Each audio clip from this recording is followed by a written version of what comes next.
Sejumlah petugas konservasi bermasker melakukan evakuasi terhadap seekor elang brontok di Desa Panggoi, Kecamatan Muara II, Kota Lok Sumawe. Selain itu juga dilakukan pemberlakuan jaga jarak dalam serangkaian proses kegiatan tersebut dalam rangka memutus wabah COVID-19. Juru bicara Seksi Konservasi Wilayah 1 Lok Sumawe, Nurdin, mengatakan penyelamatan satwa liar di tengah pandemi tetap dilakukan sesuai prokes yang berlaku. Hal ini bertujuan untuk menjaga kelestarian beraneka-ragaman binatang yang dilindungi di tengah situasi pandemi.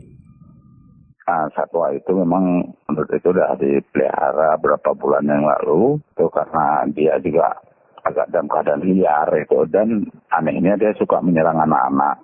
Terus dia melapor pada BKSDA untuk menyerahkan secara sukarela. Juru bicara Seksi Konservasi Wilayah 1 Lok Sumawe, Nurdin, melanjutkan, elang brontok ini berusia remaja sekitar 12 bulan dan berjenis kelamin betina, dengan memiliki panjang 35 cm dan berat sekitar 80 gram.